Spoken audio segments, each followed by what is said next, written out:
good morning. Ayan guys. Ayan, ako po lang ako guys kasi wala pa naman pumapasok. Wala pang mga homeowners na papasok. So continue my duties guys and observe my perimeter always.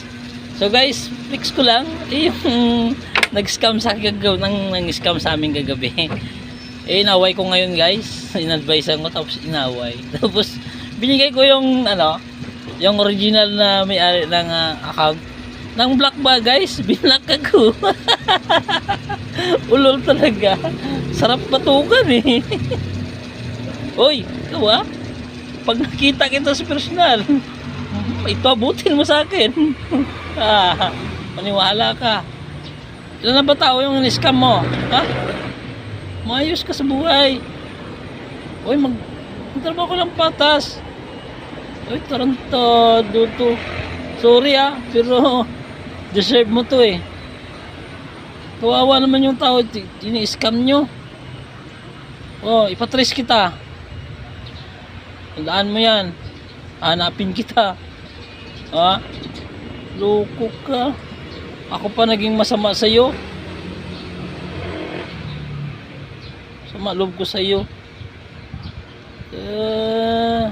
Gusto mo ng pira. Uy, gusto mo ng pira, magtrabaho ka lang maayos, pinapakain mo sa pamilya mo ninanakaw. Iyay, tutuwa ka, pinapakain mo pamilya mo ng ninanakaw mo. Talaga na lang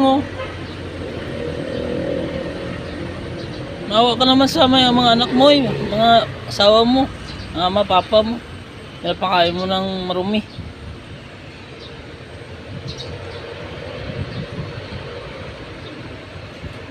Kakainis ka. Sobra.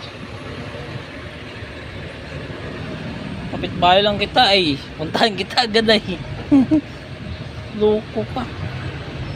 Nang vlog sa guys. Galit siya sa akin.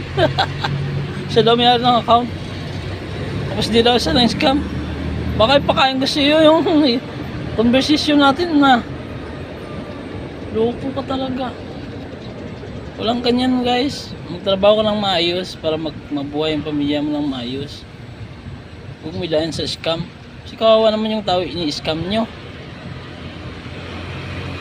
Taga saan ka ba? Loko ka talaga. Kapal na mukha mo, tarantado ka. Pasensya na pero hindi maganda hanggang dito na lang guys. Mag-ingat kayo sa scammer guys. Naglipa na ng scammer ngayon.